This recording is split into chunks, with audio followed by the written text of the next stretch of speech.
Ésaïe, chapitre 13, verset 9.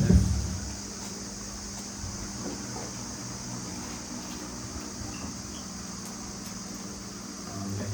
Tout ce que vous avez besoin, c'est maintenant même. Allez à la rencontre de Jésus. Ne restez pas là où on est, mais allez à la rencontre de Jésus. Ésaïe 13, verset 9.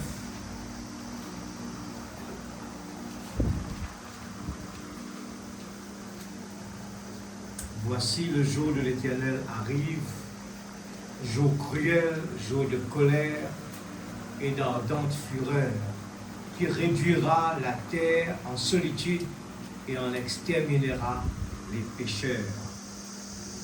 Car les étoiles des cieux et leurs astres ne feront plus briller leur lumière, le soleil s'obscurcira et son lever, et la lune ne fera plus luire sa clarté. Je punirai le monde pour sa malice et les méchants pour leur iniquité. Je ferai cesser l'orgueil des hautains et j'abattrai l'arrogance des tyrans. Seigneur Dieu Tout-Puissant, vois l'instrument ce soir. Oh Dieu, nous savons que tu peux le faire ce soir. Et tu es présent, tu respectes ta parole. Tu es le même hier, aujourd'hui, éternellement. Seigneur, viens parler à chacun de nos cœurs. Nous nous remettons à toi comme un instrument tout simplement. Utilise-nous ce soir, Père. Nous savons que tu es là. Tu as dit 2 ou 3 assemblés en mon nom, je suis là présent. Aide-nous, Seigneur Dieu, que nous puissions ne pas regarder avec ses yeux visibles, mais que nous puissions aller à la rencontre de Jésus. Nous ne voulons pas nous contenter de ce que nous connaissons, mais nous savons que la parole, la promesse de Dieu l'a dit. Et nous voulons tout simplement nous remettre à toi. Délivre-nous du mal, Seigneur, afin que nous puissions ce soir être dans le canal, aligné avec toi, et ne pas être distraits. Dans le nom de Jésus-Christ, notre Sauveur. Que Dieu bénisse sa parole, car avec nous assises, aller à la rencontre de Jésus. C'est une action. Amen. Il faut toujours se mettre en action. Nous allons continuer la prédication qu'on avait commencée avant que j'étais parti. Et la grande colère de Dieu, deuxième partie, je n'avais pas terminé, alors je vais continuer cela, la grande colère de Dieu. Alors, regardez bien, Dieu est toujours, il y a toujours les deux parties. Et il y a toujours deux choses. Quand Dieu parle, au début, là, nous avons entendu la partie évangélique, où Dieu nous entraîne dans la motivation. Allez vers Jésus. Il y a une promesse. Motivez-vous. Soyez confiants. Mais de l'autre côté, la parole nous enseigne, eh bien, quand même, les procédures, il nous enseigne, eh bien, les choses à faire. Il ne suffit pas de savoir signer les chèques. Amen. Il faut savoir, il faut savoir, comme le prophète le dit, il y a deux parties de gens. Il y en a un, eh bien, qui ont la foi, et bien de l'autre côté, l'autre qui a simplement la parole. Mais nous devons être au milieu, nous devons avoir la plénitude et avoir de l'argent en banque et savoir comment faire, eh bien, les retraits. Il faut tout savoir. Alors ce soir, nous venons à la parole de Dieu. On ne peut pas juste choisir, eh bien, j'aime pas trop cette prédication-là, je préfère celui-là. Non, il faut tout ce qui vient de la parole, nous devons le prendre au sérieux. Ce soir, on est en train de regarder le côté qui nous fait réveiller, le côté qui nous parle, ce Dieu qui est miséricorde, riche en bonté, lent à la colère, il est quand même un Dieu dévorant. Alors, bien souvent, le diable essaie de nous dire, ben ça c'est pour le monde, mais la parole est en train de parler aux vierges. Amen. Nous savons que parmi les vierges, il y en a les sages et les folles. Les sages savent toujours se préparer et les folles sont toujours là à rentrer dans, Ils sont des soi-disant croyants, ils viennent à l'église, ils ont quitté le monde, ils s'habillent bien, ils ne font pas ceci, ils ne vont pas boire, ils ne vont pas fumer, mais il n'y a pas d'huile dans leur langue. Amen. Et nous avons entendu un petit peu parler, eh bien, que Dieu, il y a deux types de colère. Il y a le colère divin et la colère divine, c'est comme un papa et ses enfants, il va tout simplement corriger pour qu'il ne continue pas à faire la même chose sans le tuer. Il va le frapper, il va le faire passer par des circonstances pour le secouer pour que l'enfant revienne sur le bon chemin. Mais Frère Branham nous explique que quand Dieu devient le juge, eh bien dans ce moment-là, eh bien il ne fait rien d'autre que c'est le jugement et il juge. Il n'y a pas de grâce, il n'y a pas de miséricorde, c'est fini. La grâce est terminée. Alors pendant qu'il est temps, il nous faut vraiment nous réveiller. Amen. Alléluia. Oh Jésus. J'étais en train de juste repasser un petit peu par rapport à ce que nous avons parlé, comme c'était longtemps, juste pour recoller les choses. Eh bien, gloire à Jésus. Oui, il disait certainement quelque part, et dans, je ne sais pas, je crois que c'est le rêve de Jésus, 127, c'est la condamnation par représentation plutôt. Dans la condamnation par représentation, il parlait de quelque chose que je voulais lire, 127. J'entends ça tellement souvent. Dieu est un Dieu bon, mais Dieu est un Dieu de jugement. Dieu est un Dieu de sainteté. Dieu est un Dieu de justice. Dieu est un Dieu de colère. Nous comparaîtrons devant lui alors qu'il est en colère. La Bible dit, et sa présence même sera un feu dévorant. C'est vrai, il ne faut pas essayer de juger Dieu d'après nos propres sentiments. Nous devons juger Dieu d'après sa parole, ce qu'il a dit. Ne vous laissez pas entraîner par n'importe quelle galère. Voici une église glorieuse. Elle a résisté contre vent et marée, et ceci ou cela. Revenez à ce que Dieu a dit. Amen. Quand je comparaîtrai devant lui, je veux être déclaré innocent d'avoir jamais cherché à ajouter une seule chose à cette parole ou à en retrancher une seule chose. Je veux vraiment la croire exactement telle qu'elle est, enseigner aux gens à s'y aligner parfaitement. La Bible dit ceci, ce que quelqu'un d'autre en dit, n'importe peu, je dois m'en tenir strictement à cela. Ok, je vais aller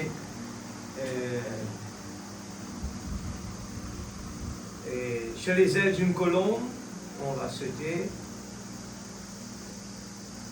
Sur les ailes d'une colombe, 91, la colère de Dieu est terrible. Je redis, la colère de Dieu est terrible. Il faut bien comprendre cela, l'Église. Le diable va nous essayer de nous embêter. Imaginez quand il a parlé avec Ève, pour que Ève est arrivée à désobéir. Et il faut bien réfléchir à cela. Nous sommes arrivés à la fin et nous devons vraiment être un soldat. La colère de Dieu est terrible. Son amour est pur et divin. Et sa colère est tout aussi divine que son amour. Parce qu'étant juge, il doit exaucer le jugement. C'est un législateur et une loi sans pénalité n'est pas une loi. La loi, quand il n'intervient pas, il ne pénalise pas, eh bien ce n'est pas la loi. Il fait des exceptions pour ceci, pour celui-ci. il fait des exceptions pour celui-là, il pénalise cela, la loi perd sa valeur. Dieu n'est pas comme, c'est pas comme la loi qu'on a sur cette terre, mais c'est la loi qui reste. Pour tout le monde, c'est pareil. Amen. Il doit ainsi y avoir pénalité quand il y a la loi. Quand il y a loi. Quand vous transgressez les lois de Dieu, vous devez alors en subir la pénalité. Amen. Oh Jésus. Voilà. Alors, juste pour mettre un petit peu, chacun de nous ce soir chez les rails, eh bien, c'est important, dans ce temps, on parle de, eh bien, la préparation, mais c'est vrai que bien souvent, on pense Dieu dans le côté seulement bon. Frère Branham, on avait vu, Frère Branham, il dit des fois, les pasteurs, eh bien, ils parlent trop à des gens combien Dieu est bon, en leur faisant croire que c'est des tapis velours. Il dit, c'est grave, vous allez envoyer les gens en enfer. Il faut leur dire la vérité. Il nous faut comprendre que Dieu est un Dieu, eh bien, quand même, il est un Dieu dévorant. C'est pour ça que le monde qui ne connaît pas la parole, il ne comprend pas comment Dieu peut faire ça. Comment Dieu peut faire ça. Mais c'est un Dieu dévorant, quand il est juge. Et tandis que nous vivons dans un temps où nous voyons tout cela arriver sous nos yeux, tellement droit et précis, il nous faut vraiment et ne pas, j'ai oublié, ou je crois Paul qui dit cela, on avait lu, ne nous conformons pas à ce monde, mais il faut nous conformer aux choses d'en haut. C'est quoi? Il faut nous poser, conformer quoi? C'est pas simplement les mauvaises choses, par exemple, aller danser, aller ici, là-bas, mais tout ce qui entraîne les gens loin de Dieu. Il nous dit de faire attention à cela. L'homme a toujours cette tendance à copier. La tendance est ça, alors tout le monde veut aller là-bas. La tendance est, si demain, vous le savez très bien, la tendance dans le business, si tout le monde, là en ce moment les gens disent, il y aura un grand aéroport, alors toute la tendance est aller vers le tourisme. Mais les gens ne font pas attention. Il y a un problème dedans. C'est qu'il n'y a rien sur cette terre qui est durable. Alors, on voit déjà, avec la guerre qui arrive, eh bien, les gens annulent leur voyage et l'hôtel reste vide. Tout c'est possible. C'est pour cela que c'est un problème. On ne peut pas nous fier à la tendance de ce monde, mais il nous faut nous conformer aux choses célestes, qui est durable. Le monde parle de durable. Et vous savez que durable, il s'allie avec la nature. Le monde le comprend, ils ont compris cela, que la seule chose qui est durable, c'est la nature. Tout ce que l'homme essaye de fabriquer, il y aura eh bien, un effet négatif qui vient après. L'homme fabrique, Frère Branham explique cela, il fabrique une voiture, mais la voiture, quelque part, il va nous aider à nous transporter. Mais de l'autre côté, il y aura des effets secondaires qui vont venir. Il peut tuer quelqu'un. Amen. Il va polluer l'air. Il y a plein de choses négatives qui vont venir dans tout ce que l'homme fait, parce que l'homme ne peut rien faire de parfait. Mais quand Christ est présent en nous, les choses sont merveilleuses. Alléluia. Merci Seigneur. Alors, nous allons sortir aujourd'hui de la grande colère de Dieu. En même temps, nous allons commencer à poser la fondation sur quelle est la solution. Quelle solution Dieu a mis en notre faveur, qu'il faut prendre cela au sérieux pour sortir de là. Dieu nous a donné tout ce qu'il faut pour réussir à l'Église. Amen. Nous avons beaucoup de chance. Mais comme je le dis, il ne faut pas juste aller d'un côté, il faut vraiment connaître qui est notre Dieu, du côté gauche et du côté droit, et nous tenons au milieu. Dieu est un feu dévorant il est un Dieu bon. Il n'est pas juste un Dieu bon, mais il est aussi dévorant. C'est comme un enfant, il connaît que ses parents, il est sévère. Qu'un parent reste d'un seul côté, il n'est pas sévère, il aura des problèmes. Vous êtes d'accord avec cela? Ils vont payer le prix. Et je dis cela toujours, les enfants sont même des fois plus malins que les parents. Ils étudient très très bien. Ils vous connaissent mieux que vous-même. Ils prennent leur temps, ils vous regardent. Ah, mes parents, ils ont un point faible. Quand je fais I, les parents vont venir intervenir. Ils vont faire ça pour moi. Je fais A, les parents vont intervenir. Alors Dieu, il est vraiment extraordinaire. Il connaît bien, eh bien, il nous connaît parfaitement. Il nous donne la solution. C'est à nous maintenant, vraiment, de nous, vraiment, ne pas regarder d'un seul côté, mais regarder de l'autre côté aussi. Parce que Dieu, il est un Dieu dévorant. Amen. Et il a aussi parlé, et nous avons donné un peu d'exemples, vous le savez, les exemples qu'on a donnés. Il y a l'exemple que Dieu a déjà commencé cela depuis tout au début de la terre. Il y avait Dieu bien, sa colère. Au temps de Noé, il a dit à Noé, rentre dans l'arche, fabrique-toi un arche. Je vais te donner toutes les procédures à faire. Il faut rentrer dans l'arche parce que je vais exterminer la terre. Amen. Et on sait très bien que la procédure, il n'a pas juste dit à Noé de construire, mais il a donné le principe, les procédures, la façon de le construire. Tout a été donné pour que l'arche soit faite avec, eh bien, avec procédure, principe. Amen. Vous êtes d'accord avec cela? Je pose tout cela juste pour faire comprendre que, eh bien, il n'y en a pas. Pour nous, ça ne va pas être différent, ça va être pareil. Nous avons l'arche, eh bien, Dieu nous a prévu un arche, mais nous sommes en train de construire cette arche. Dieu nous a donné un prophète.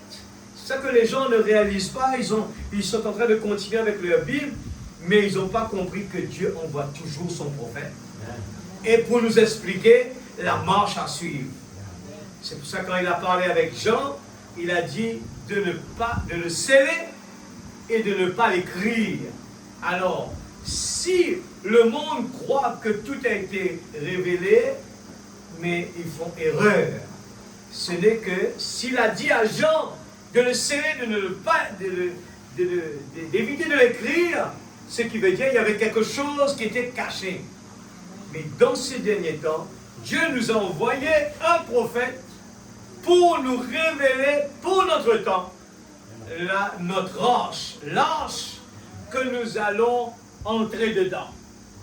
Alors, les gens, ils ont toujours cette tendance de dire, eh bien, là-bas c'est grand. Là-bas il y a beaucoup. Mais ils oublient que dans l'arche, il y avait Noé avec sa famille seulement. Le chemin resserré.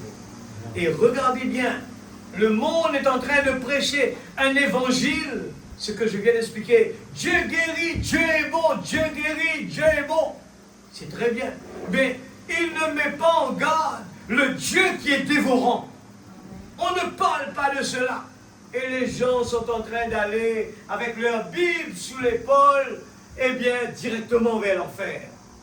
Ils oublient que la Bible a dit, ce n'est pas seulement ceux qui disent Seigneur, Seigneur, qui rentreront dans le royaume de Dieu. Il a même parlé, même ceux qui ont fait des miracles, ce n'est pas nécessairement ceux qui vont rentrer dans le royaume de Dieu. Alors regardez bien, c'est ce qu'on va sortir au fur et à mesure de la grande colère de Dieu pour montrer. Mais quel est le vrai chemin qu'il faut traverser? Sur quel objectif nous devons, eh bien, nous anxier, nous devons mettre, eh bien, le cap? Notre objectif principal doit être quoi alors? Si, eh bien, toutes ces choses ne nous garantissent pas la vie éternelle. Alors, quelle est la chose que l'Église doit, eh bien, mettre l'objectif principal? Nous vivons dans un temps de préparation il ne faut pas aller vers la tendance. Ne nous conformons pas aux choses terrestres. Mais nous avons un message pour l'enlèvement aujourd'hui. Il nous faut, nous devons nous préparer. Le fusée doit monter. Et comment faire monter la fusée? Ce ne sera pas comme un avion. L'avion peut monter à une hauteur. Nous sommes, des aigles. Il nous faut monter très haut. Si vous allez comme un oiseau, arriver dans des hauteurs, il va être expulsé complètement. Mais l'aigle, il va monter, il peut monter très haut.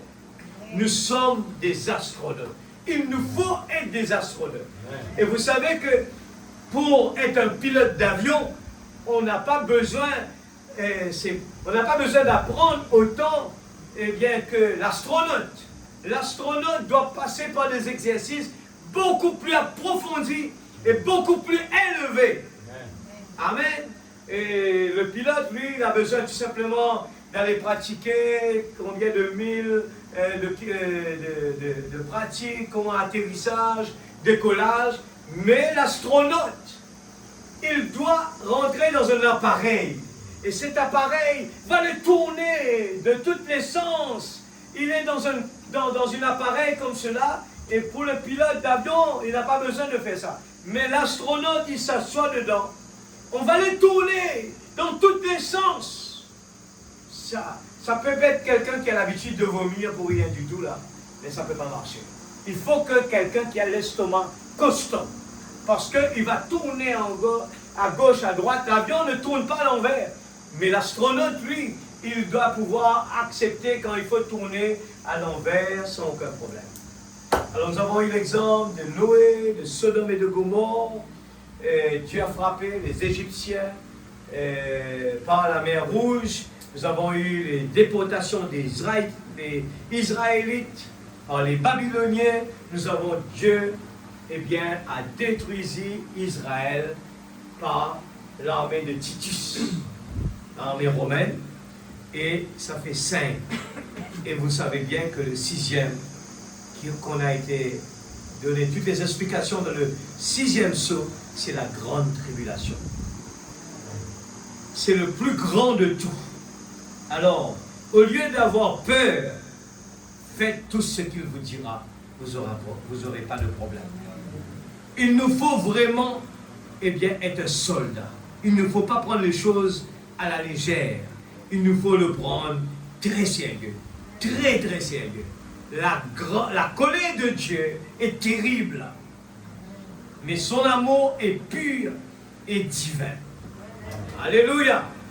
Son amour est pur et divin. 92, vous avez vu que, je vous montre un peu la procédure, comment Dieu cache ces choses aux sages intelligents et les révèle à nous les enfants. Ok? Il nous montre que, dans le verset 92, paragraphe 92, il nous montre que nous voyons qu'après que Noé eut flotté là-haut, il dut sans doute avoir le mal de mer à cause de tout ce mugissement et ce fracas, tandis que la colère de Dieu déferlait au milieu des cris et ainsi de suite. L'Église, ce soir, ne vous laissez pas distraire, mais quand nous lisons la parole de Dieu, il faut que nous arrivons à nous mettre devant Dieu et écouter, Dieu est en train de nous parler. Il nous parle que à l'extérieur de l'arche, il y avait les fracas, la colère de Dieu. Il y avait des cris à l'extérieur. Les gens, criaient, aie pitié de nous. C'était ce qui se passait dehors. Alors, j'avance pour vous dire ce soir, qu'est-ce qui est difficile de faire à ce que Dieu nous demande par rapport à ce qui est la colère de Dieu? Est-ce que vous avez peur de la colère de Dieu ou bien les problèmes que vous avez sur la terre, est-ce que c'est plus grand que la colère de Dieu? Il faut bien ce soir comprendre cela. Nous continuons. L'arche était construite de manière à ce qu'une fois à l'intérieur, comme il n'y avait qu'une seule fenêtre, Regarde le principe, le type qui nous explique bien qu'elle se trouvait juste au sommet. On est sur les ailes d'une colombe blanche comme la neige. Amen. Paragraphe 93. Oui, c'est ça. Regarde bien l'arche. Eh bien, comment elle a été construite? Il n'y en a rien par hasard. Amen. Il n'y a rien par hasard. La fenêtre, frère Branham nous dit que la fenêtre se trouvait où? Au sommet. Vous ne pouviez pas regarder de côté. Vous ne pouviez pas regarder ailleurs que droit en haut. Amen, l'Église.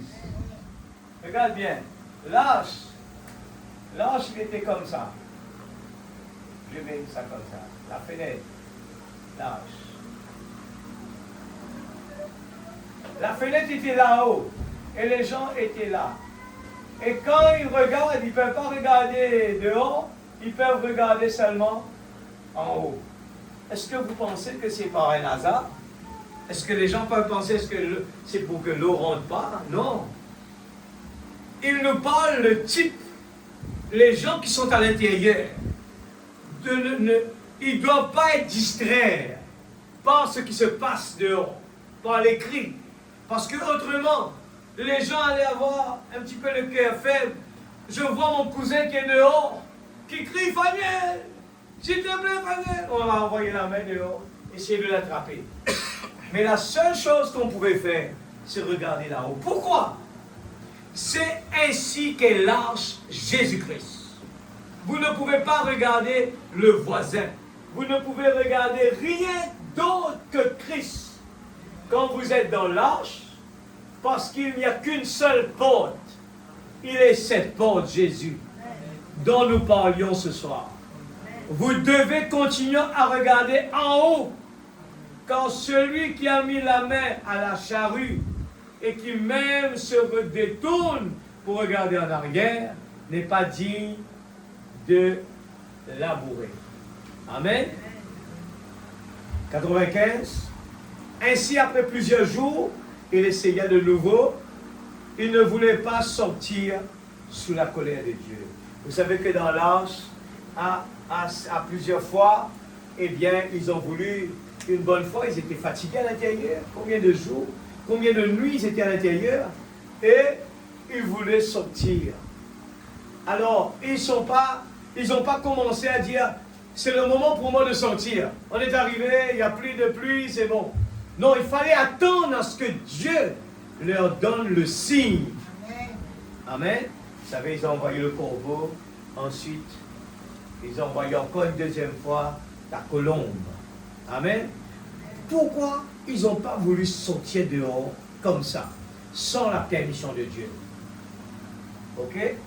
Il y avait quoi dehors? Il y avait la colère de Dieu dehors. L'Église, je souligne cela. Nous avons dehors, Dieu est en train de juger. Le jugement de Dieu est déjà là, l'Église. Et si il nous dit de ne pas fréquenter ce monde, il dit, heureux l'homme qui trouve son plaisir dans la loi de l'Éternel, qui la médite jour et nuit. Amen. Mais il dit, malheur ceux qui sont en train de fréquenter ce monde. Le monde, ils ont des passe-temps. Le monde, ils ont des façons pour faire passer un peu du temps. Mais nous sommes dans un temps où il faut nous préparer. Amen. L'Église, il faut que cela rentre dans la profondeur de notre cœur. Parce que autrement, en sortant d'ici, nous sommes tellement distraits par ce qui se passe, on est habitué. Et vous allez voir qu'on oublie cela. Et la grande colère de Dieu. Alors il ne faut pas nous contenter, j'ai le message, ça se répète à chaque fois. L'Église, il faut se tenir prêt.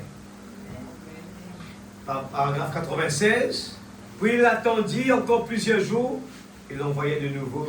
J'aime sa prière. Oh Dieu, ta colère a-t-elle été apaisée?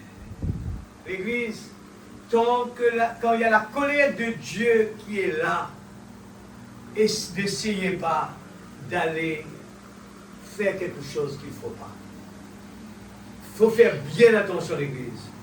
Il dit, frère Branham dit, j'aime cette prière. Oh Dieu, est-ce que ta colère a été apaisée? Quand nous voyons le jugement de Dieu autour de nous, sachant que le jugement est en train de se passer, il y a la mort, l'ange de la mort qui est là. Faites bien attention l'Église. Vous allez me dire, frère, où est-ce que tu vois ça? Les gens posent des questions à l'Église. Ces gens qui meurent dehors par la maladie, ce n'est pas normal. Amen. Ce n'est pas normal. Et vous voyez, la pluie ne tombe plus. L'atmosphère change. Il y a beaucoup de complications. Beaucoup de choses qui n'est plus pareilles. Alors, l'ange de la mort est en train de frapper. Nous aurons l'occasion de voir les privilèges des enfants de Dieu. C'est pour cela qu'on est en train de crier à la chair. Être obéissant. Et faire tout ce qu'il vous dira. Ce ne sera pas quelque chose, on croit dans le message. On ne boit pas, on ne fume pas. Non, il faut à tout prix faire attention. Il ne faut pas être des formalistes. Il nous faut vraiment être ce que Dieu veut que nous soyons. Alléluia. La colère de Dieu. Oh Dieu, ta colère a-t-elle été apaisée? Est-ce que ta colère est passée, Seigneur? Est-ce bien fini? C'est la question. 98, elle fut aussi employée en Matthieu 3,16. Lorsque la colère de Dieu fut à nouveau sur la terre, il n'y avait aucun moyen. C'était au plus sombre de la nuit, à minuit. Les églises avaient perverti les choses à tel point qu'il n'y avait plus moyen d'en sortir. Gloire à Jésus. Il n'y avait plus moyen. L'église pervertie. L'église change de façon. On voit les gens au fur et à mesure. Les gens ne veulent plus essayer d'analyser. Regardez un peu en arrière. Vous-même, votre église ne faisait pas ce que vous faites aujourd'hui.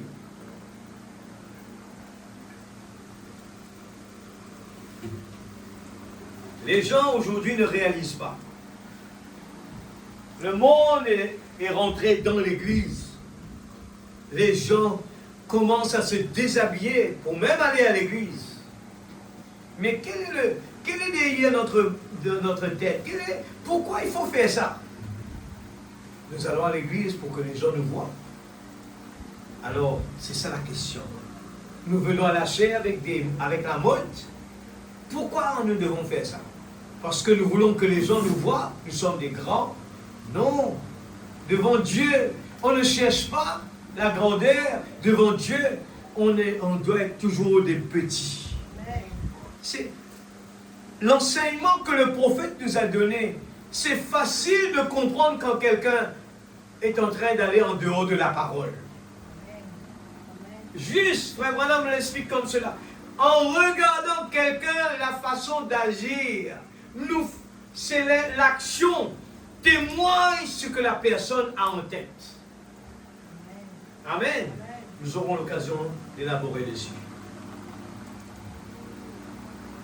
Et il dit, c'était au plus sombre de la nuit à minuit, les églises avaient perverti les choses à tel point qu'il n'y avait plus moyen d'en sortir. Il y avait des faux docteurs, toutes sortes de choses apparaissent.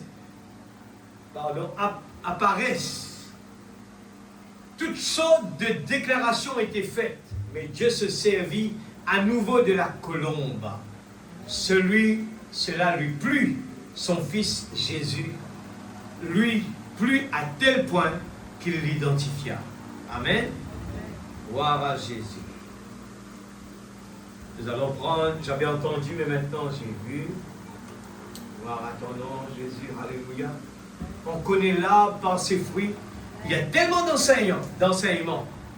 Ce soir, pour faire la différence, on connaît l'arbre par ses fruits.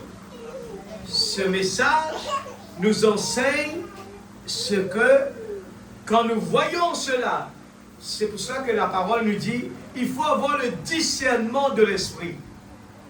Les gens vont se dire, ah, regarde le monde, tous les gens ont soif de la parole. Mais il faut faire attention. Il faut faire attention. Dieu ne cherche pas simplement des gens qui viennent à l'église.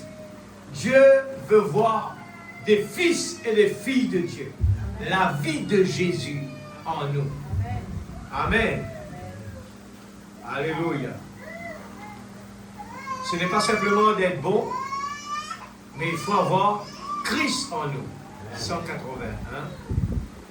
De même, quand il y a la véritable, l'authentique confirmation des Écritures de ce message du dernier jour, et que vous voyez la présence de Jésus-Christ, alors que vous aviez entendu parler de ce qu'il avait fait au cours de sa vie, et que vous entendez dire par les Écritures qu'il est le même hier, aujourd'hui, éternellement, et que juste avant que tout ça, dans cet état sodomique, soit brûlé par la colère de Dieu, vous voyez Jésus revenir parmi son peuple, prendre forme dans la chair humaine et faire la même chose que ce qu'il avait fait.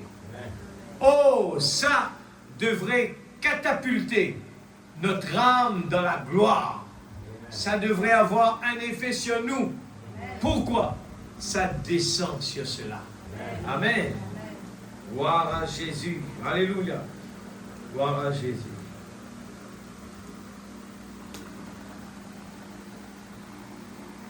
Amen. Nous prenons les œuvres, sont la foi exprimée. Les œuvres. Il faut toujours bien, dans le titre, c'est une profondeur extraordinaire. Les œuvres, l'action, sont le témoignage d'une foi exprimée. Nous venons à l'église. Notre façon de faire à l'église témoigne de notre foi en Jésus. Notre façon de venir à l'église, notre façon d'écouter la parole, notre façon de chanter, notre façon de louer, il doit y avoir la conviction. Parce que Christ est en nous. On n'écoute pas la parole comme une répétition. On n'écoute pas la parole comme si c'est quelque chose. Mais je connais cette parole-là. Non. Quand il y a Christ en nous, nous écoutons la parole et nous voulons être la parole. Nous commençons à nous efforcer pour entrer dans cette porte étroite. Et quand j'arrive ici, là, rien dans ce que les yeux peuvent voir va pas m'intimider, va pas me décourager. Parce que je suis venu déjà avec l'expectative, pas pour ce que je vais voir là maintenant dans la salle, mais ce que je sais qui est à l'intérieur de moi. C'est ça qui me donne cette motivation. Quand je prie, je loue comme David. Et Dieu, par exprès, a donné cet exemple. David, il était seul à la maison. Il n'y avait personne qui était là. Mais il pouvait se réjouir. Pourquoi? Il avait une foi. Et il était en train d'exprimer cette foi qu'il a dans son Dieu. Il n'a pas besoin de voir un grand serviteur de Dieu pour que cette foi soit exprimée. Parce qu'il a en lui, il a cette foi dans la parole de Dieu. Et chaque parole de Dieu, quand il l'écoute, cela réjouit son cœur. Et il est vraiment motivé. Il est vraiment motivé quand il écoute cela parce qu'il est un enfant de Dieu. Et cela le pousse. Cela le pousse. Amen. Souvenez-vous, les élus, les prédestinés, avec une alliance établie d'avance.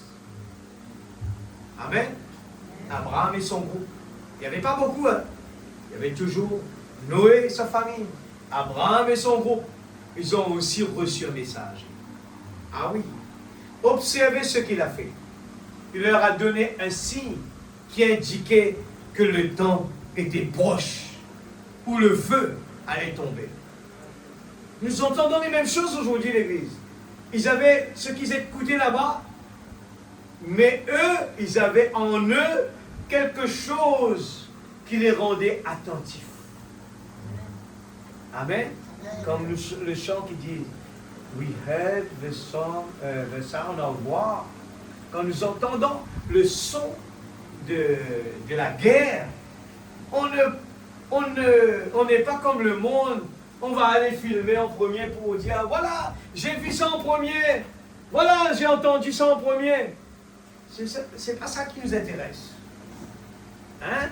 Ce qui nous intéresse, c'est simplement, eh bien, de croire que ce que la parole a dit, il est vrai. Amen.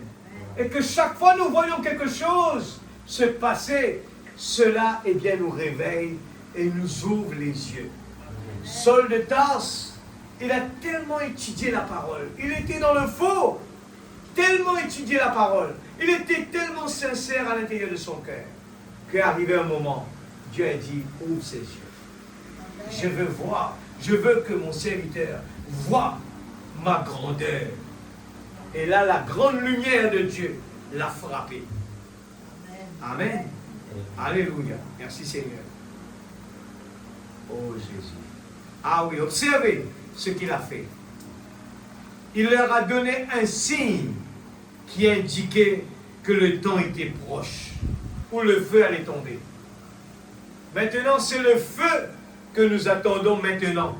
Le feu atomique, la colère de Dieu. Le feu atomique, c'est la colère de Dieu. Et nous entendons ce mot répéter l'Église. Avant, nous avons entendu la prophétie le dire, et nous étions en train de dire ce qui va se passer. Aujourd'hui, nous vivons dans un temps où tout se passe. Le monde entier attend ce moment-là. Ils savent qu'il y aura quelqu'un qui, arrivé un moment, va se mettre en colère et il va exécuter, eh bien, la grande colère de Dieu. C'est exécuté. Mais sachez bien qu'avant que cela arrive, l'épouse doit partir. Amen. Mais la procédure de l'épouse n'est pas aussi simple que d'être un pilote. Amen. Mais l'épouse doit savoir qu'il est un astronaute. Amen. Il ne peut pas vomir quand il va décoller. Amen. Il doit avoir un estomac costaud pour manger la nourriture costaud. Et il n'est pas ensommeillé à écouter la parole de Dieu. Mais quand il écoute ce genre de nourriture, il ne sent plus son corps physique. Parce qu'il est dans le lieu céleste. Il est en train de se réjouir. Notre âme se réjouit avec la manne spirituelle. Et nous savons que ce sont les feux rouges qui est en train de clignoter. Amen. 335. Oh, ce messager a fait quelque chose. Il a parlé d'une femme à qui il avait tourné le dos. Et à qui il a dit qu'elle doutait de ce qu'il disait. Je vous dis encore une fois, l'Église, dans tout cela, nous sommes dedans. Nos avertissements sont dedans. Nous avons des exemples. Et là, il nous donne un exemple de la femme qui a douté. Il lui a dit son état et ce qui allait arriver. Pas vrai? A-t-il dit que le Fils de l'homme se révélerait de la même manière en ce temps-là? Eh bien, croyez-vous que c'est la vérité? Eh bien, une femme se tient ici. Et dans l'union invisible de l'Église, de l'épouse avec Christ, ce messager est ici maintenant. Il parle du présent. De qui il parle? C'est Jésus-Christ, le même hier, aujourd'hui, éternellement. Vous savez que ces paroles-là, pour les gens qui écoutent avec les oreilles, ils vont dire, là, ils sont en train de décaler. Ils sont en train de sortir. Ils ne font pas de distinction quand Jésus parle de Père, Fils, Saint-Esprit. Ils commencent à dire, ah d'accord, ça veut dire Dieu, le papa, il a un garçon, et eux, ils voient un garçon, parce qu'ils sont habitués à vivre comme ça. Dans leur intellectuel, un papa et son fils, et voilà, il est un papa qui est un peu plus vieux, et son fils qui est plus jeune. Et le Saint-Esprit qui vient là-bas avec souvent avec des ailes. Alors, quel est le problème? C'est la compréhension spirituelle. C'est l'aveuglement qui empêche les gens de comprendre ce que Dieu a caché. Nous continuons. Il dit que le Fils de l'homme, Amen, Alléluia, a-t-il dit que le Fils de l'homme se révélerait de la même manière en ce temps-là? Amen. Eh bien, croyez-vous que c'est la vérité? Amen. Que vous avez écrit dans l'écran, comme ça, moi, je suis là-bas. Et comme on pas trop oublié de continuer. C'est la continuité, la 335.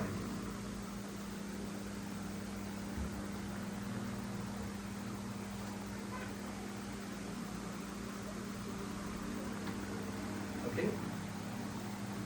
Et je continue. Et bien, une femme se tient ici, 336. Et dans l'union invisible de l'Église, de l'épouse avec Christ, ce messager est ici maintenant. C'est Jésus-Christ, le même hier, aujourd'hui, éternellement. Nous allons dans la prochaine brochure, 228. Vous savez, il nous faut une foi vraiment costaud. Quand on vous dit que Jésus-Christ est le même hier, aujourd'hui, éternellement, laissez-moi vous dire, il y a des niveaux dedans. Il y a des niveaux. Il y a des gens qui vont vous dire, quand ils ont écouté cela, ils vont dire, est-ce que tu crois que Jésus-Christ est toujours le même hier, aujourd'hui, éternellement? Il dit, oui, Seigneur, tu vas le ressusciter au dernier temps. C'est comme ça que les gens agissent aujourd'hui. Vous comprenez ce que je prends comme exemple? Quand Jésus parle avec Marthe devant le tombeau de Lazare, Jésus est avec Marthe là. Il lui parle de Jésus qui est le même hier, aujourd'hui, éternellement. Marthe le renvoie pour le dernier temps. Il connaît la parole, mais il ne savait pas que la parole était devant elle. Amen. Jésus lui dit, je suis. Amen. Mais aujourd'hui, on vient de lire là, l'envoyé de Dieu, le messager de Dieu, nous dit que ce messager, ici maintenant, c'est Jésus-Christ. C'est pour ça que les gens sont un peu embrouillés. Non, tu fais rien, mon frère. Tu es en train de te dire que cet homme est comme ça. Mais ce qui s'est passé, la même chose. Jésus-Christ, quand il parlait, les gens déchiraient leurs vêtements. Jésus leur parle, mais le Père et moi, nous sommes un. Et les gens commençaient à dire, mais qu'est-ce qui se passe là? Je ne comprends pas. On ne comprendra jamais avec notre tête. Mais Jésus est là. Il est là, l'Église. C'est comme ce soir, nous disons qu'il est là. Mais il faut une foi pour croire qu'il est là. Et le moment qu'on croit que Jésus est là, nous allons venir à l'Église différemment. Soulignez ça bien, l'Église. Vous allez voir que le respect va changer. Bien souvent, je viens de lire là, la foi exprimée. La foi exprimée. Des fois, les gens ne respectent plus la présence de Dieu. Pourquoi? Parce qu'on ne croit pas à l'Église. Il nous faut voir. Pourquoi? Il nous faut voir quelqu'un là en physique pour mettre les doigts pour croire, pour qu'on arrive à croire. Et ce qui se passe dans la Bible, il y a plein de choses. Les gens regardaient le petit David, mais Dieu était là, en train d'agir. Il a envoyé cet enfant. Mais parce que les yeux de ces gens-là étaient éduqués de voir, faire la comparaison entre grand et petit. Mais ils ne connaissaient pas leur Dieu. Leur Dieu n'était pas la compréhension de ce que l'homme croit petit et grand. Il faut voir pourquoi. Jésus dit, heureux l'homme qui n'a pas vu, mais qui ont cru. Et ce soir, laissez-moi vous dire ce soir à l'église, nous venons à l'église de foi. Nous disons comme Marthe, oui, dans les derniers temps. Mais Jésus est en train de dire, je vous dis, c'est maintenant là. Et puis on dit, tu crois? On réfléchit, mais dès qu'il y a quelque chose de visible, physique qui arrive, là on croit. On n'a pas besoin de ça, l'église. Mettez-vous bien à la tête le moment où l'enlèvement doit se faire. Est-ce qu'on va devoir appeler un avion privé pour emmener des gens pour nous donner la foi? On ne pourra pas vivre avec ça. Il nous faut la foi en nous, la foi de l'enlèvement en nous. L'Église, je parle ce soir de l'activité de notre foi. Il faut, parce qu'il y aura le raisonnement qui va venir. Il y aura nos pensées. C'est pour ça que le prophète parle que, il dit, c'est notre ennemi numéro 1. Il ne croit pas l'Église. Il faut que le moi diminue. Tant que vous venez, tant que c'est frère Faniel qui vient, c'est l'homme incrédule qui va être là. Tant que l'homme physique vient ici à l'Église, c'est l'incrédulité à l'Église. Il faut que nous nourrissons le chien blanc qui va gagner la bataille, ce qu'on nourrit le plus. Il faut, c'est pour ça qu'on est là à l'Église. Chaque petite lettre, chaque parole, il faut vraiment que nous puissions appuyer cela bien dans la profondeur de notre âme. Et crier, Seigneur, vivifie ta parole. Seigneur, s'il te plaît, papa, ne vous laissez pas distraire. Cette parole est si profonde. C'est pour ça que vous voyez, on peut aller, je préfère aller doucement, bien laisser cette petite pluie fine descendre. Parce que dans chaque étape, chaque paragraphe, on est dedans l'Église. Il nous parle de notre vie pour nous. Comment réussir le Dieu extraordinaire. Est-ce que nous entendons la voix de Dieu qui nous dit « Combien de temps dois-je rester avec vous ?» Ce qu'il a dit avec ses apôtres, ses disciples. Combien de temps encore? Jésus, nous allons mourir. Posez-nous la question, est-ce que ce n'est pas l'incrédulité qui est en train de retarder que nous quittions ce corps-là? Dieu est en train d'attendre l'Église. Il attend. On est arrivé 228.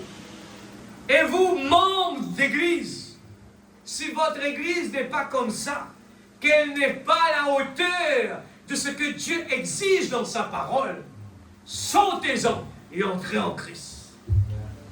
C'est un avertissement solennel. Nous ne savons pas à quel moment, et vous ne savez pas à quel moment, un jour, cette ville va se retrouver au fond de cet océan ici. 230. Oh, Capernaum, a dit Jésus, toi qui t'es levé jusqu'au ciel, tu seras baissé jusqu'au séjour des morts. Car si les miracles qui avaient été faits dans Sodome et Gomorrhe, elles subsisteraient encore aujourd'hui. Et Sodome et Gomorrhe sont au fond de la mer Morte. Et Capernaum est au fond de la mer. Toi, la ville qui prétend être la ville des anges, toi qui t'es élevé jusqu'au ciel et qui a propagé toutes les saletés et les obscénités de la mode et autres, au point que même les pays étrangers viennent ici chercher notre obscénité pour l'envoyer ailleurs. Toi, avec tes belles églises, tes beaux clochers, ta façon de te conduire, souviens-toi, un jour tu seras au fond de cette mer. Maintenant même, ton sol est ciblé d'alvéoles, comme un grand nid d'abeilles. Vous savez qu'est-ce que c'est? C'est en dessous de la terre, il y a des niches partout. C'est vide. Quelque part, un jour, ça va tomber, ça va descendre. La colère de Dieu gronde juste au-dessus de toi. Pendant combien de temps encore va-t-il maintenir ce banc de sable suspendu au-dessus? Vous comprenez ce qu'il veut dire? Le sable, Dieu est en train de le soutenir. En dessous, c'est vide. Ils ont tellement retiré du pétrole, de toutes ces choses, que en dessous de la terre, il ne reste rien. Et on commence à voir, vous l'avez vu dans les infos, des maisons qui s'engouffrent sous la terre d'un coup comme ça, tout seul. Ça disparaît. On voit les gens disparaître. On ne voit même pas les gens descendent comme ça sous la terre. Alors que l'océan là-bas, à une profondeur de 1,6 km, va se glisser à l'intérieur jusqu'à Salton Sea. Ce serait pire que le dernier jour de Pompéi. Réponds-toi, Los Angeles. Et tous les autres, répondez-vous et tournez vers Dieu. Alléluia. L'heure de sa colère est venue sur la terre. Fuyez pendant qu'il est encore temps de fuir et entrer en Christ. Prions. 233. Dieu bien-aimé, alors que mon esprit est secoué, mon âme laisse couler des larmes d'avertissement. Oh Dieu, fasse que les hommes et les femmes ne prennent pas ce que j'ai dit pour une plaisanterie. Et que les gens qui vont à l'église ne le considèrent pas comme un parti pris ou quelque chose comme eux. Puissent-ils voir, Seigneur, que c'est par amour. Amen. 234. Tu m'en es témoin, Dieu Tout-Puissant. J'ai parcouru cette côte de haut en bas, année après année, en proclamant ta parole. Sois mon témoin, ô Dieu. Si ça devait arriver ce soir, j'ai dit la vérité. Tu sais que cette vision de l'épouse est la vérité. J'y ai associé ton nom, Seigneur, en disant que c'était ainsi, Dieu le Seigneur. Et il me semble bien, Seigneur, que je suis conscient de ce que j'ai fait. Alors je te prie, Seigneur, oh, alléluia, au nom de Jésus, fais que les gens se secouent ce soir et qu'ils fuient la colère à venir. Car Ichabod est écrit sur les portes et sur les nations. Une marque noire a été apposée sur elles. L'Esprit de Dieu a été attristé et s'en est allé. Ils ont été pesés dans la balance et trouvés légères. Le festin du roi Nebuchadnezzar s'est répété de nouveau, avec des brèveries et des femmes à moitié habillées qui se disent chrétiennes. Ô Dieu du ciel, sois miséricordieux envers un monde pécheur, un monde pécheur. Seigneur, c'est ce que nous sommes ce soir.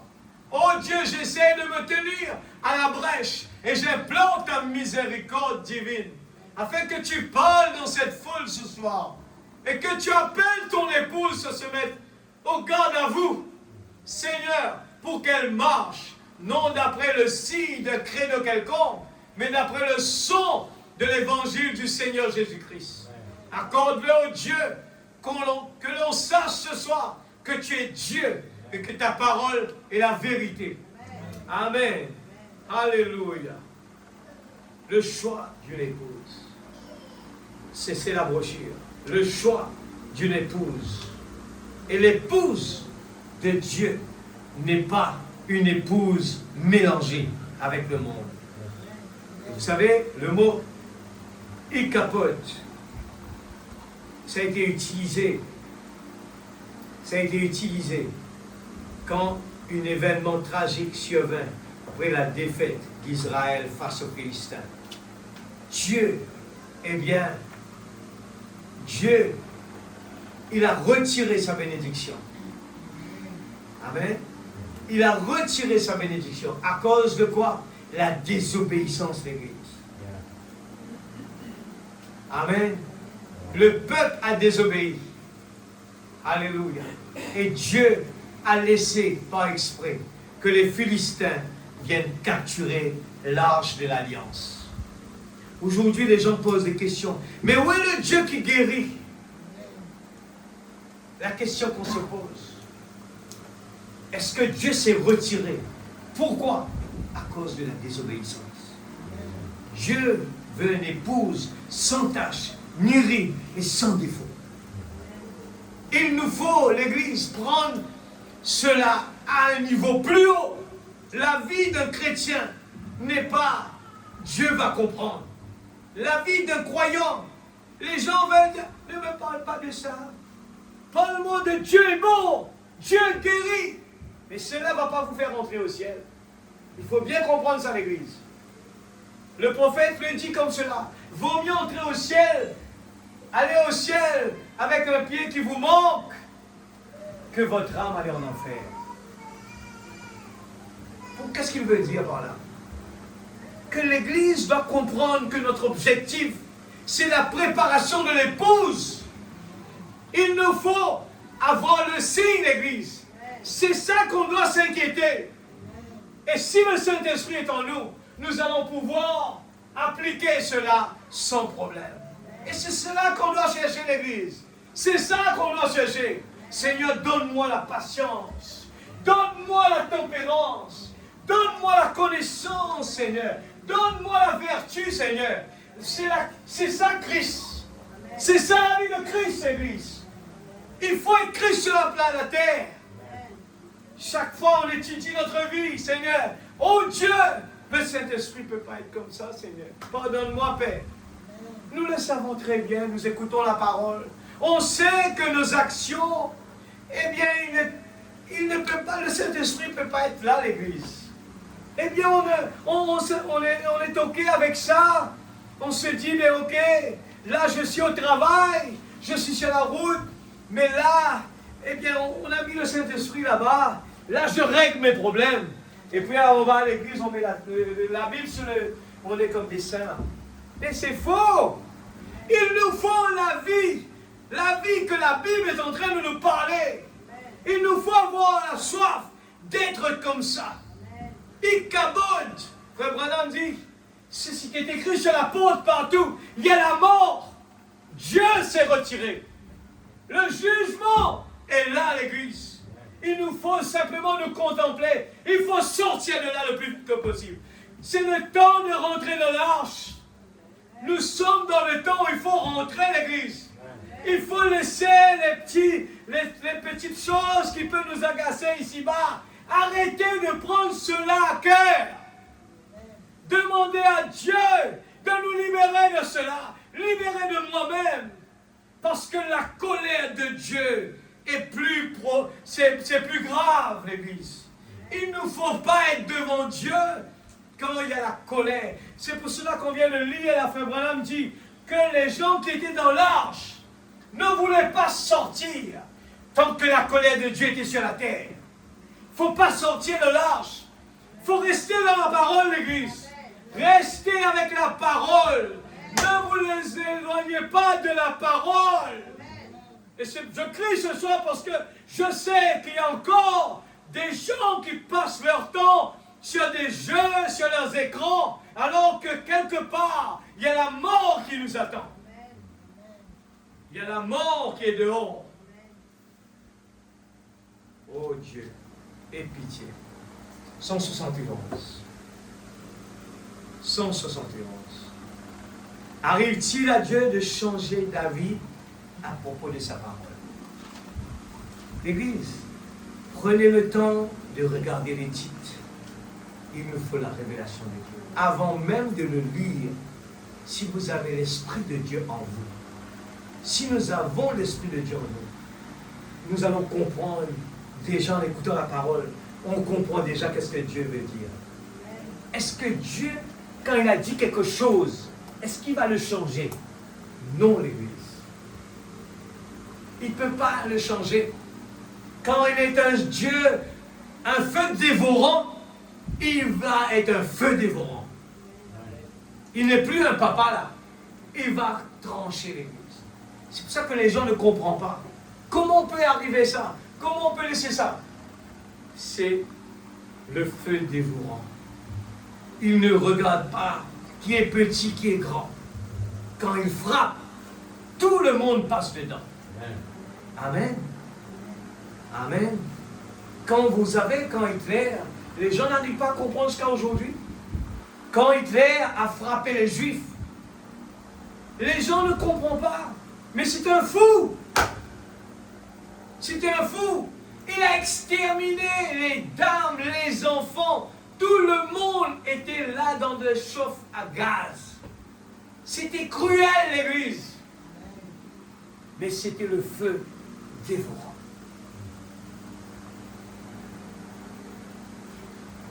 Dieu ne change jamais sa parole. Oh là là. Et ici, nous constatons que Balaam est allé là-bas. Et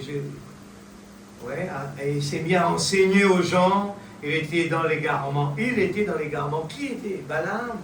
Pas n'importe qui. C'est pour ça aujourd'hui, l'Église, soyez remplis du Saint-Esprit. N'allez pas écouter n'importe quoi.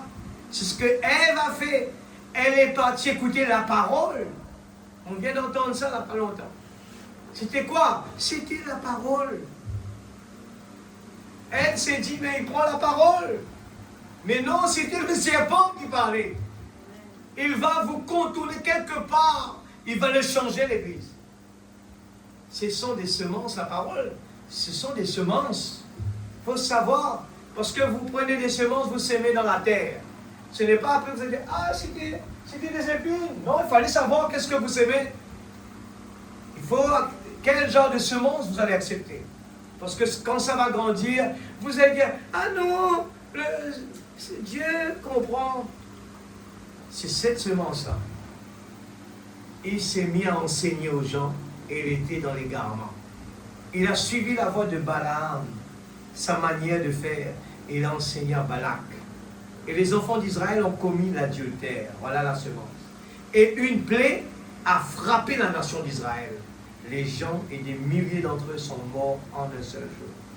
Et pendant qu'ils étaient tous là à prier devant l'autel de Dieu, regarde, un Israélite est venu avec une Madianite, une femme d'une dénomination.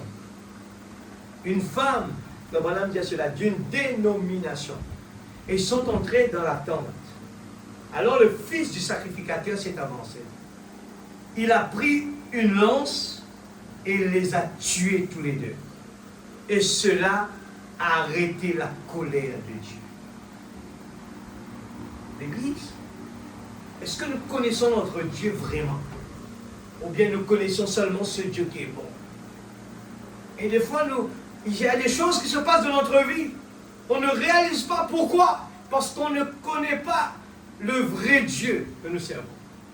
Nous pensons simplement à ce bon Jésus, petit Jésus. Mais il est un feu dévorant. Le diable vous enseigne jamais des choses comme ça.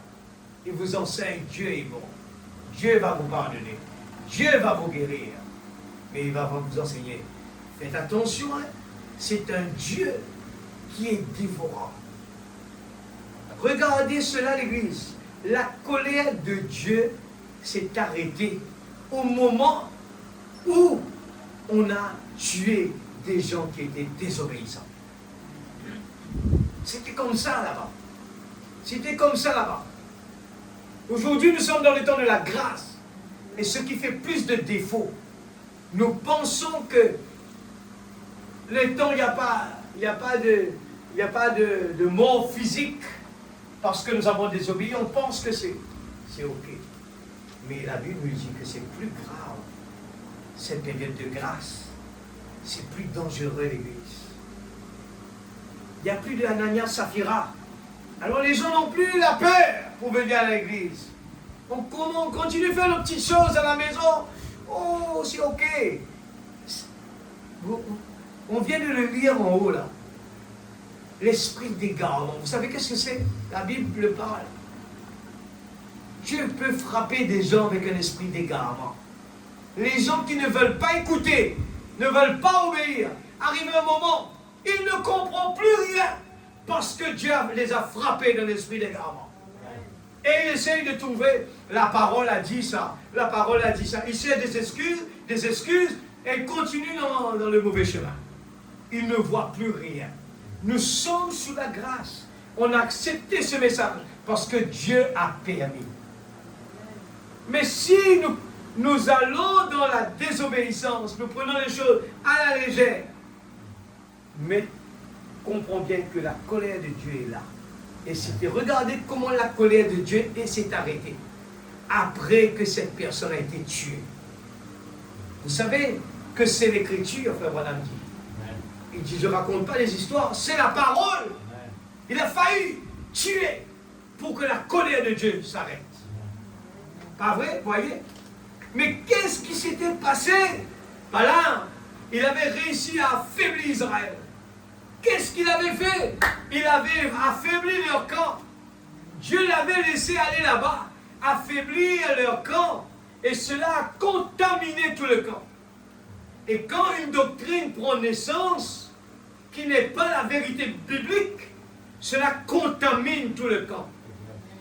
Quelqu'un qui se lève avec une idée différente, comme Corée, et qui dit, eh bien, ceci, cela et autre chose, et moi, j'ai une idée différente, cela contamine tout le camp. Et c'est ce qui est arrivé à tout le camp de l'Église aujourd'hui. C'est vrai. En enseignant comme il l'a fait, cela a affaibli tout le camp pour ce qu'il allait venir, Kadesh Barnea. La confrontation avec la parole. Aujourd'hui, l'Église, nous avons partout la confrontation avec la parole. Les gens utilisent le message pour confronter le message. Et qu'est-ce que Dieu nous demande tout simplement? Croire et obéir. N'allez pas rentrer dans les discussions folles. Cela ne va jamais nous aider à arriver. Qu'est-ce que Dieu nous demande? Croire en lui et toutes choses vous seront données par-dessus. N'allez pas nous compliquer la vie avec des choses qu'on ne comprend pas. Laissez le Saint-Esprit faire son travail, tout simplement. Amen. Quand ils sont allés à Kadesh Barnea, alors le camp était affaibli. Ils sont revenus. Ils y étaient allés juste après. Souvenez-vous, ils avaient mangé de la nourriture dense. Le message. Ils avaient la parole de Dieu manifestée chaque soir. Et ils avaient mangé cette nourriture. Ils avaient bu au rocher. Tous, ils avaient vu des miracles. Ils avaient observé Moïse. Ils avaient vu sa parole. Ils avaient vu ses prophéties, tout. Et alors, finalement, quand ils ont écouté ce faux docteur qui s'est introduit parmi eux et les a mal enseignés, il a affaibli le camp. Et ça lui a permis d'avoir du succès. Est-ce que Dieu arrive de changer d'avis à propos de sa parole? Jamais. Jamais. Je continue. Qui est ce Melchisédek? 160. Maintenant, regardez-les bien. Là-bas, à Sodome, il y a leur messager qui leur parle. L'Église, ouvrons bien nos yeux. Nous avons beaucoup de messagers en ce moment. Mais alors, où est cette semence royale d'Abraham? L'Église, ceux qui n'enseignent pas ce message, faites bien attention. Ceux qui ne disent pas ce que dit la parole, le message, faites bien attention. Dites ce que les bandes disent. Où est leur signe? Se rapporte à ce qu'il a dit.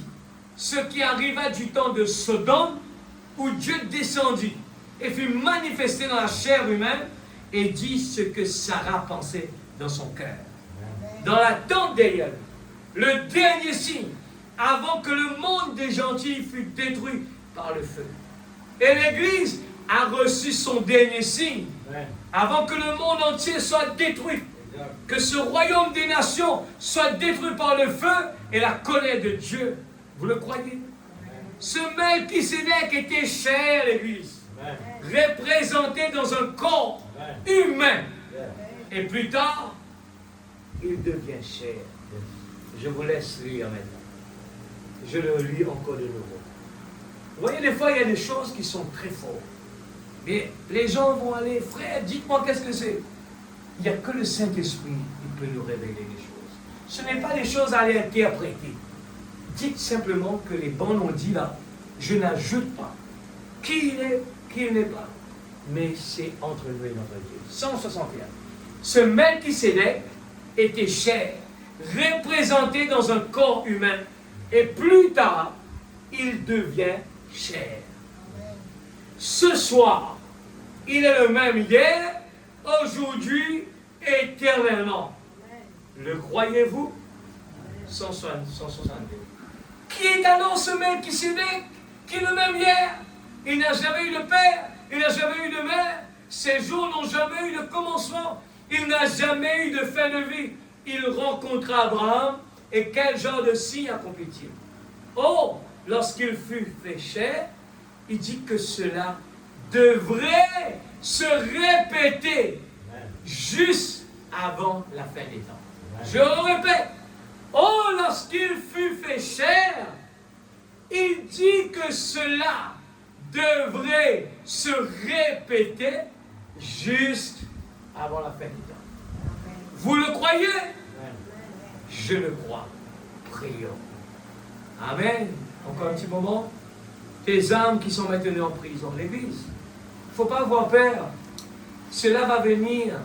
Il suffit d'être obéissant à la parole. Nous allons voir les écluses des cieux ouvrir.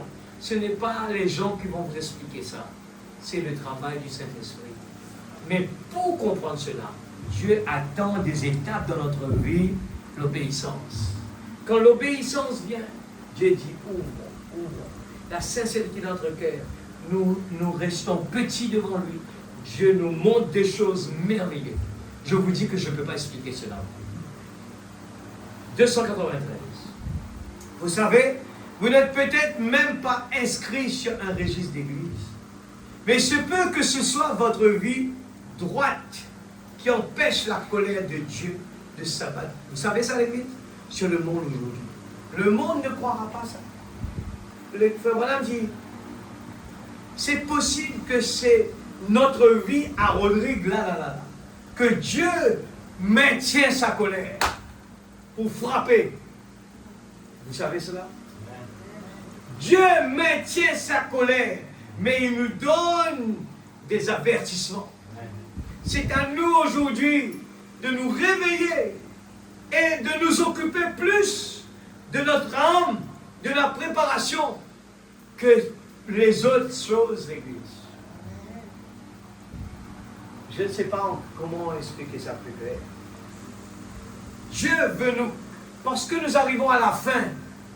Quand un athlète est en train de courir à l'église, si quelqu'un l'appelle dans ce moment, est-ce que vous pensez que cet athlète va regarder à gauche, à droite, il va dire, attention que quelqu'un va mourir pour quelque chose d'important, je vais le voir. Imaginez-vous, quelqu'un est en train de courir 100 mètres.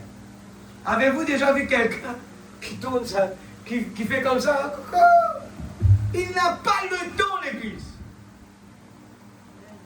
Même si quelqu'un lui crie, ta maman est malade, il dit, attends, je vais terminer. Il n'a pas le temps de penser à quoi que ce soit. Il n'a pas le temps d'écouter la voix des gens. Il n'a pas le temps. Il court et regarde droit devant. Il regarde, il voit déjà le médaille qui arrive. Il est comme ça, l'église. Il voit là quelqu'un qui est en train de mettre le médaille dans le cou. Quand il court, s'il n'a pas ça en lui, il ne peut pas courir pour arriver. Il vit, c'est ce genre de personne qui est en train de vivre dans le futur. Aujourd'hui, nous sommes dans un temps. Si nous ne regardons pas la parole dans son accomplissement, nous allons attendre. Ouais, j'attends Poutine. J'attends Poutine. Mais laissez-moi vous dire, j'étais en train d'écouter en ce moment, là, ce matin, que la guerre de l'Iran, il y a la main de Poutine dedans. Les gens ont analysé, ils savent bien qu'est-ce que l'Iran peut faire et qu'est-ce que l'Iran ne peut pas faire. Pour qu'il lui explique bien, pour que l'Iran sache bien tous les déplacements de son ennemi, l'Iran n'a pas de capacité à savoir où se placent ses ennemis. Mais les gens posent la question, mais comment ils savaient? L'Iran n'a pas la précision de frapper ses ennemis. Il n'est pas arrivé à ce niveau-là. Seuls les grands pouvoirs. Alors, la question a été posée. Qui est derrière ça? Il y en a un, et nous le savons bien, le roi du Nord est derrière cela. Mais Dieu ne le permet pas d'intervenir pour le moment. Mais il est déjà en action. Il est en action. Alors, ne nous comptons pas. Ne nous comptons pas juste de dire, ouais, la parole a dit ça, la parole a dit ça, la parole a dit ça. Mais il nous faut nous mettre prêts. C'est ce que les 5 vierges folles ont fait. Ils s'est dit, la parole a dit, la parole a dit, la parole a dit, mais ils n'avaient pas le Saint-Esprit. Il nous faut, la parole nous a dit, il faut continuer à vivre l'Église, il faut continuer à travailler, il faut continuer votre vie À aucun moment, frère Branham n'a pas dit, il disait, abandonnez votre travail, abandonnez tout, et restez à l'église. Il dit, non, continuez votre train de vie. Mais, ne mettez pas votre train de vie avant ce message. Ce message, c'est éternel. C'est la vie éternelle. C'est pour notre âme. Et ce qu'on est en train de faire de 8h à 4h, eh bien, ça, c'est pour notre corps temporaire. C'est un corps qui nous a été emprunté. Nous vivons ici-bas temporairement l'Église. Amen. Alléluia. Gloire à Jésus. Montre-moi juste arrivé. Le monde ne croit pas cela, oui, c'est ça. Mais Dieu est en train de retenir. Je descends un petit peu avant. C'est peut-être vous qui retenez la colère. Descendez un petit peu plus. Si j'en trouve 10, je l'épargnerai. Si j'en trouve 10, vous savez où on a parlé de ça? Ce qui arriva du temps de Sodome arrivera pareillement. Vous voyez ce que je veux dire?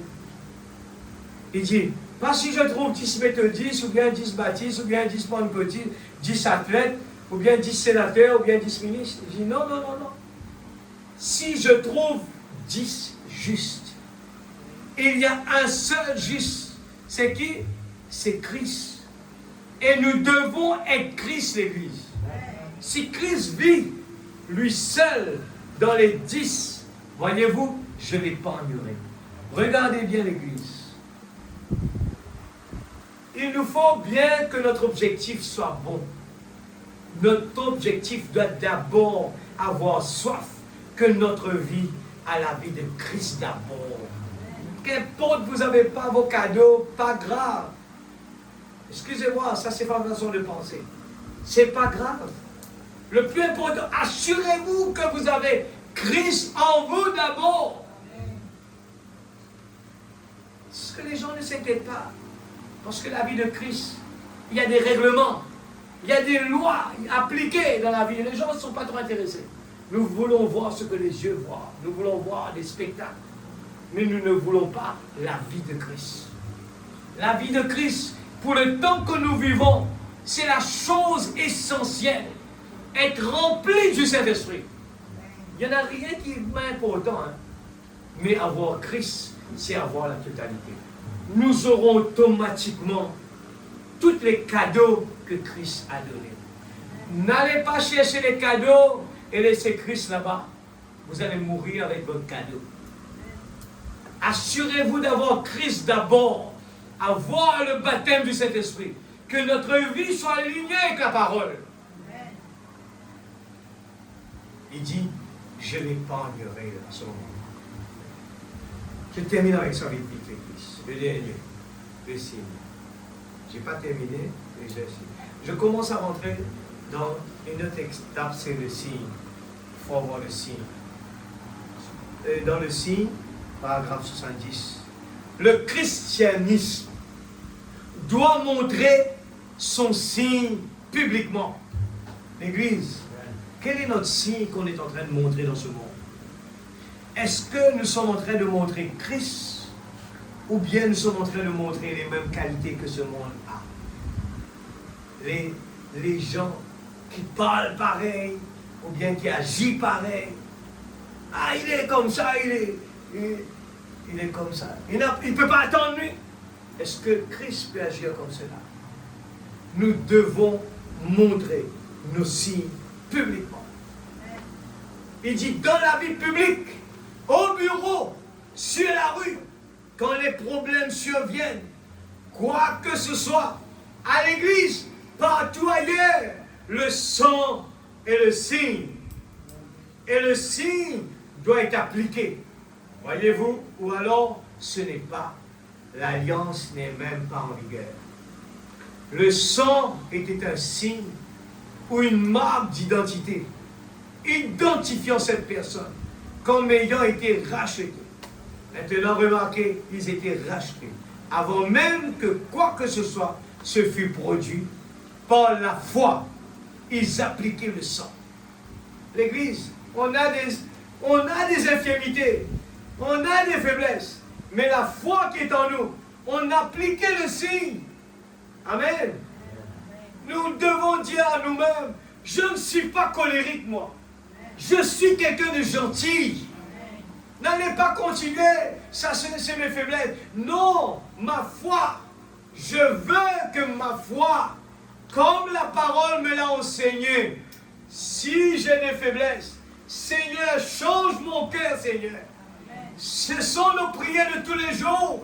Nous sommes arrivés à un moment où il faut que ce soit la priorité. Seigneur, aide-moi, Père. Je suis quelqu'un comme ceci, je suis quelqu'un comme cela. Les gens m'ont dit que c'est je suis comme ça. Aide-moi, Seigneur. Oh Dieu. Par la foi, ils appliquaient le sang. Voyez-vous, avant que cela arrive, effectivement, le sang était appliqué par la foi. Croyons que cela allait arriver, voyez-vous. Avant que la colère de Dieu parcourt le pays, le sang devait être premièrement appliqué. Il était trop tard une fois que la colère avait été déversée.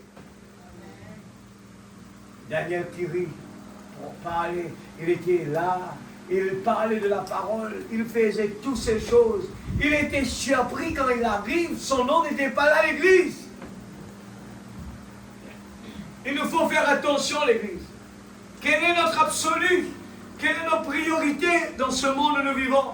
Il nous faut apprendre à être tout petit, l'église. Il y a une seule façon que nous allons faire partir tous ces défauts. C'est, eh bien, la tempérance. Gardez bien une tempérance calme. La bouche va essayer d'ouvrir pour parler, pour répondre. Il faut prier, Seigneur, calme-moi. Je vais être calme, Seigneur. Devant qu'importe ce que les gens vont dire de moi. Garde-moi humble, Seigneur. Garde-moi. C'est pour ça dans la prière de Jésus, il a dit un mot bien important, que j'aime bien répéter. Délivrez-nous du mal. Parce qu'il y aura toujours des attaques. Il y aura toujours le mal. Il ne faut pas garder ces mauvaises façons que nous avons, une façon de communiquer. Il faut être gentil. Il faut être bien gentil. Dans nos communications, dans notre travail, partout, il faut être aimable. Il faut savoir communiquer, l'Église. Il faut savoir toutes ces choses. Amen. Qu'importe l'autre personne, il est méchant. Donne-moi, Seigneur, la sagesse. Donne-moi la sagesse. Dans ce moment où ma chair va vibrer, donne-moi la sagesse de dire le mot juste.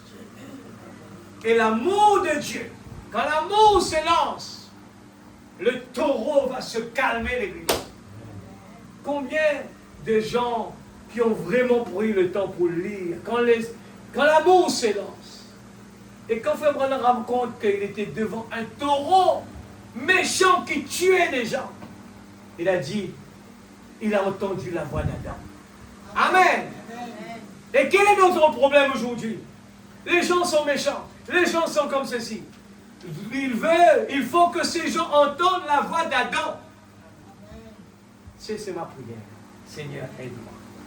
De temps en temps, cette chair va décaler. Cette chair va échapper de sa position. Mais avant que le soleil se couche. Seigneur, oh Dieu, tu m'as donné l'occasion et j'ai vu que j'ai raté, Seigneur. Mais pardonne-moi. Je veux que la prochaine fois, oh mes caractères, je veux voir un nouveau caractère meilleur, comme celle de Jésus. Père, pardonne-leur, connaissant parce qu'il faut. Mettons-nous debout. Alléluia. Oh Jésus. Pendant que nous sommes en train de mettre debout, donne-moi le signe 78. Je lis cela.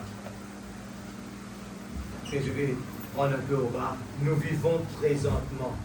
Alléluia. Ouais. Nous vivons présentement dans les ombres et la colère est prêt à s'abattre. Et Dieu exige un signe. Il ne demande pas, hein. Il exige qui est plus fort que demander. Que vous ayez vous-même reçu son signe, le Saint-Esprit. C'est là le seul moyen, le seul signe par-dessus lequel Dieu passera. Parce qu'il s'agit de la vie littérale de Jésus-Christ revenu dans le croyant. Donc, madame dit cela. Restez à l'autel si nous n'avons pas le Saint-Esprit. Restez à l'autel. Pleurez s'il faut pleurer. Versez des larmes. Mais cherchez le baptême du Saint-Esprit. Alléluia. Merci Seigneur. Nous allons juste prier. Seigneur, grave ta parole sur la table de mon cœur. Aide-moi Seigneur. Change mon cœur Seigneur et purifie-moi. Papa Céleste, oh Dieu, tu nous as donné un message. Et ce message, il est puissant. Ce message n'est pas là pour nous faire peur. Ce message n'est pas là pour nous faire fuir. Mais j'aime être corrigé Seigneur. J'aime écouter Seigneur Dieu. Quand la parole vient pour frapper. Parce que je veux me tenir prêt. Seigneur, si dans la guerre, les soldats, ils ont, des fois, le chef vont parler très dur contre eux. Mais Seigneur, oh, ils sont là à dire, oui, chef. Ce soir, Seigneur, nous voulons dire, parle mon Seigneur. Parle mon Seigneur. Oh Dieu, cela me concerne moi-même d'abord. Oh Dieu Tout-Puissant. Oh Dieu Tout-Puissant, aide-moi ce soir. Je ne sais pas pourquoi je suis arrivé là pour parler de la colère, la grande colère de Dieu. Mais tu es tellement bon vers nous, tu nous aimes et tu veux nous réveiller. Tu veux nous réveiller, rester, veiller, prier pour ne pas tomber dans la tentation. Ce soir, Père, s'il y en a des gens parmi nous, Seigneur, qui n'ont pas encore compris comment utiliser leur temps, ce soir, je te prie dans le nom de Jésus. Seigneur Dieu, je crie vers toi. J'ai presque, Seigneur Dieu, fait mal à ma gorge ce soir. Parce que, Seigneur Dieu, le temps est tellement dangereux. Et je crie avec moi-même. Parce que, Seigneur, je veux te réveiller. Je veux voir clair. Je veux te voir en action. Je ne vais pas jouer. Quand ton prophète a prié, Seigneur, oh Dieu, il a prié. Seigneur, je te prie, ne laisse pas ces gens partir et oublier, retourner dans leur vie de quotidien en courant de gauche à droite et copier sur la vie des gens. Les gens prennent des précautions pour leur nourriture physique, prennent des précautions pour l'avenir, mais sans faire attention que le plus grave, la grande colère de Dieu est à la porte. La grande colère de Dieu est à la porte. Seigneur, et ce soir tu nous demandes que nous devons avoir la vie de Christ. La vie de Christ en nous, Père, oh Dieu, délivre-moi du mal. Ce soir, Seigneur, si je suis sur le mauvais chemin, oh Dieu, pitié de moi, et pitié de tes enfants ce soir. S'il y en a quelqu'un qui est en train de jouer, ou bien qui est en train de plaisanter avec la parole, Seigneur, pardonne-nous, Seigneur. Aide-nous. Et pendant que nous allons partir à la maison pendant la nuit, Seigneur Dieu, confirme ta parole. Rends visite à chacun de nous. Parle à travers de tes enfants. Oh Dieu, à travers des visions, à travers des songes. Seigneur Dieu, mets-nous en garde. Tu es en train de nous mettre en garde. Le feu rouge clignotant. Oh Dieu Tout-Puissant, aide-nous s'il te plaît, Papa. Dans le nom de Jésus-Christ, notre Sauveur bien-aimé, bénis chacun de tes enfants. Oh Dieu, que l'amour s'élance dans nos cœurs. Nous ne sommes pas là pour condamner les uns les autres, mais apprends-nous que l'amour de notre cœur pour les uns, pour les autres, parce que ce sont, Seigneur, tes petites épouses qui sont là. Apprends-nous à aimer, Seigneur. Apprends-nous à t'aimer.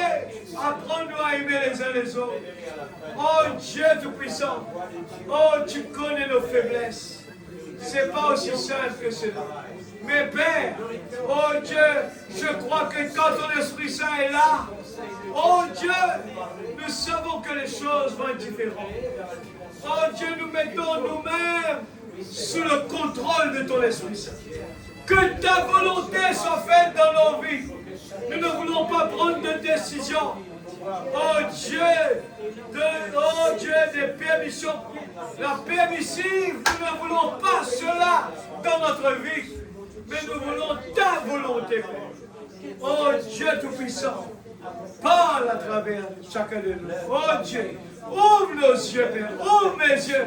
C'est moi qui est en train de prêcher ta parole et que moi-même je n'ai pas compris encore quelque chose. Je te prie, Seigneur, aide-moi s'il te plaît. Je ne veux pas jouer au milieu, mais je veux vraiment être assuré que nous sommes dans le bon chemin. Oh Dieu, apprends-nous s'il te plaît. Bénis tes enfants. Bénis tes enfants ce soir. Nous sommes sur des bancs pour écouter ta parole.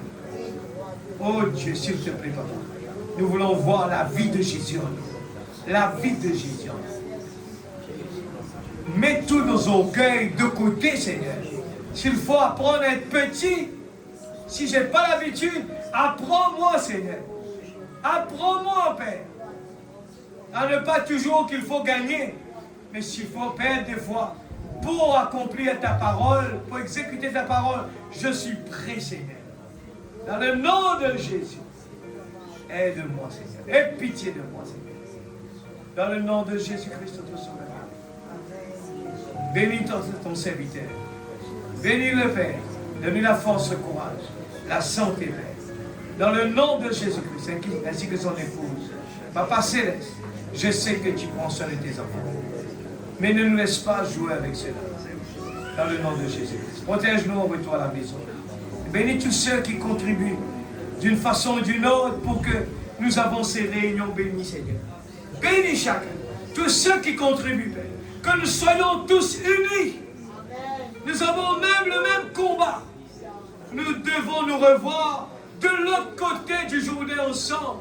C'est pour cela que, Père, nous voulons passer au-dessus de toutes les petites rancunes, Seigneur. Nous voulons prendre cela comme simple, rien du tout, comparé à la vie éternelle. Dans le nom de Jésus. Amen. Amen. Alléluia. Je refais un petit chant avant de partir. Je suis désolé de vous retenir chaque fois. Nous allons prendre Faithful One Soul and Change.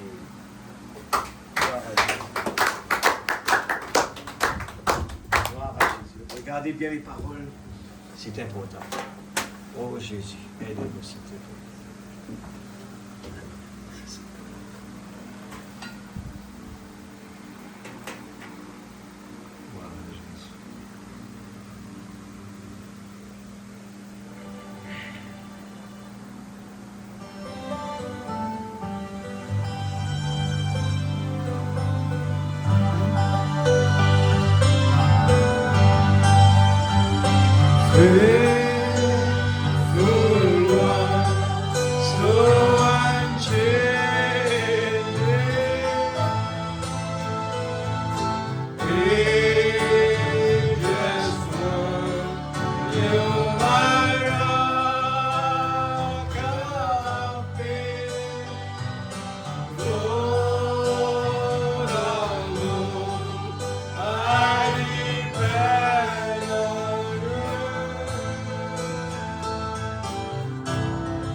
River.